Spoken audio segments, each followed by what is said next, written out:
Why is Vegas going out of business? I'm going to detail this a little bit, only as an example of what not to do. And it's a very, very easy deal. Um, it has to do with debt. And if you have debt, you're almost 95% going to fail. And I started a computer company that recycled computers, sold them retail, sold them to college kids, got them from corporate America. That company was called Action Computers. And I sold it in 2019. But from 1994 till 2019, that little business outlasted all of the majors.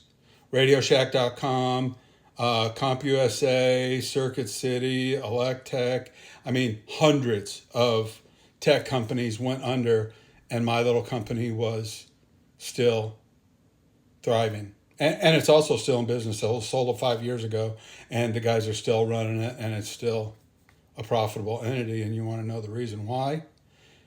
It was successful under my leadership. We never borrowed any money, ever, for anything. We never borrowed any money for everything. We started off small. We had crappy little office chairs in the beginning.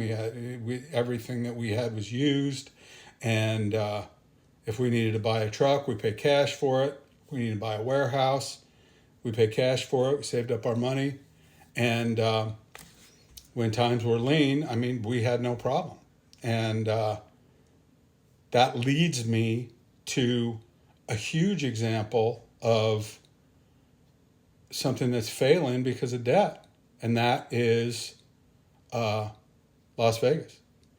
And none of the casinos own their buildings. They sold them off to landlords, and they took that money to expand or do whatever, but now they've got huge rents, and so they've come to the situation where they have to charge $45 for a ham sandwich, and the minimum bet to gamble on a table in Caesars is $25 a hand if you're lucky.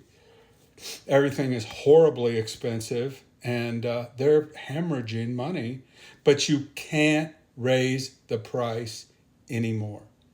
People are staying away from Las Vegas in droves.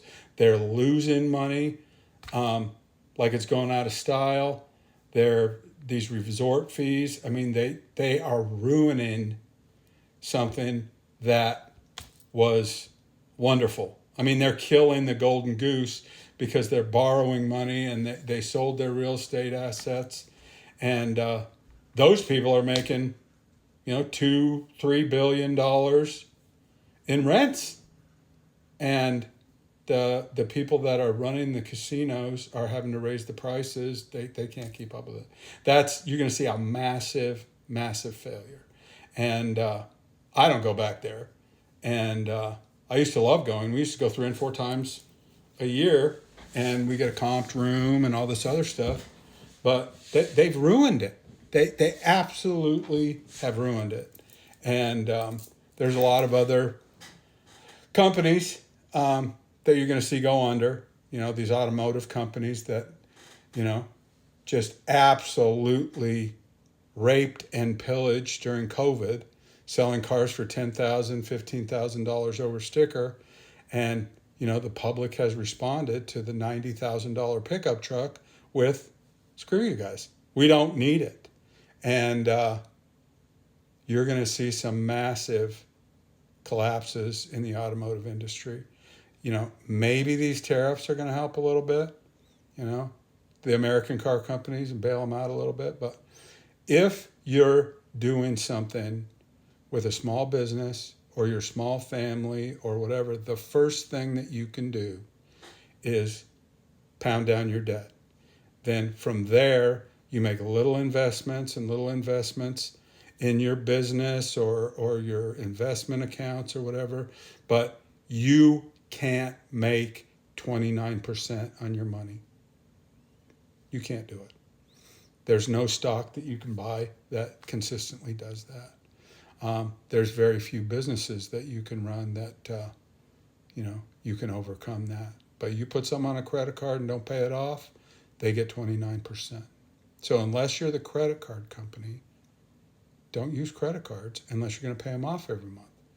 And the first month you don't pay them off, cut them up. You're not old enough to have a credit card. And, it's hard. Everybody works on budgeting and that kind of stuff. But if you have any debt of any kind, the hobo on the street is richer than you because he doesn't have any debt. So he's at zero. You're at negative, whatever it is, 10,000. So the hobo on the street, if he gets a shower, gets cleaned up, get a job, he's ahead of you. Think about it. And sit down as a family and say, hey, we need to get ready to, build our wealth. And I exclude the family home in that, but, get a 15-year mortgage if you can. If you can't, get a 30-day mortgage, a 30-year mortgage, and try to start off small and then leg up. Charlie Munger said he was passionate about getting rich, but not because he wanted a Ferrari. He wanted his independence. And when you don't owe anybody any money and you've got a little cash in the bank as a buffer for a rainy day, you're doing well. And in this turbulent times that we're in, there's a way to win, and people are finding that. So anyway, that is my advice. Like I said, I never tell anybody what to do.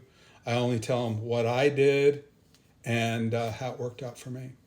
And I am anti-debt, except for your personal home.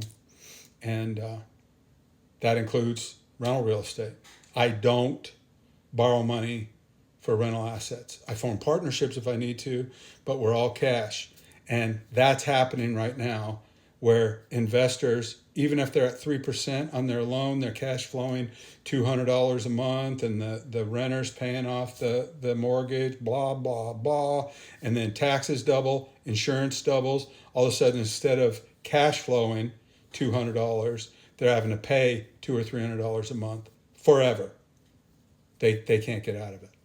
And a lot of these investors are going to be dumping these houses. And people that listen to me are going to be buying those houses. They're going to be buying those houses for cash. And, people say I'm crazy when I say buy houses for cash. If you get 10 of your best friends together and everybody puts in 10 grand, there's a $100,000 house.